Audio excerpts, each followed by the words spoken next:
শেষ প্রশ্ন আপনার কাছে করব যে টেকনোলজির ট্যালেন্ট হাবে যদি আমরা আমাদের তরুণদের গড়ে তুলতে চাই, আমাদের মানে করণীয়টা কি? এইটা আসতে হবে নিজের থেকে।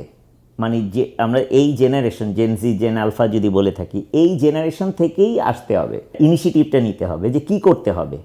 তার মানে আমাদের নতুন টেকনোলজিগুলো শিখতে হবে, ডিসরাপশনটা করতে হবে, প্রবাসীদের সাথে, প্রবাসী বাংলাদেশিদের সাথে একটা ব্রিজ বানাতে হবে, এবং ব্রিজ বানিয়ে এই জিনিসগুলো আমাদের শো কেস করতে হবে, রোড শো।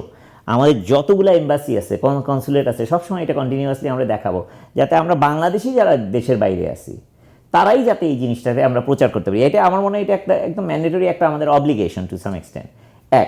তার মানে মানুষজন জানা থাকলো, এবং আমাদের বাংলাদেশিরা, প্রবাসী বাংলাদেশিরা অনেক বড় বড় পজিশনে আছি, আমরা অনেক বড় বড় কোম্পানিতে অনেক বড় জায়গায় আছি, এবং তারা এই নিজেদের অর্গানাইজেশনে এদেরকে ইন্ট্রোডিউস করে নিয়ে আসা। একটা দুইটা আসলেই কিন্তু আপনার পুরোটা মানে এটা একটা অনেকটা বাঁধ ভাঙা জোয়ারের মতন চলে আসবে। হ্যাঁ, আরেকটা জিনিস হলো যে আমরা যে কাজটা করতেছি বাংলাদেশে বসে, যে ট্যালেন্টের পুলের কথা বলতেছি, গ্লোবাল অ্যাসপেক্টে দেখতে হবে যে আমি বাংলাদেশে এটা বেস্ট না, সেটা না, এর চেয়ে ভালো। যেমন আমি ভেরি কুইক একটা এক্সাম্পল দিব, নাসা স্পেসের চ্যালেঞ্জে আমরা যখন জয়েন করছি জানতামই না কেমনি কী করতে হয়, আমাদের ছেলেমেয়েরা জানতাম, আমরাও জানতাম না।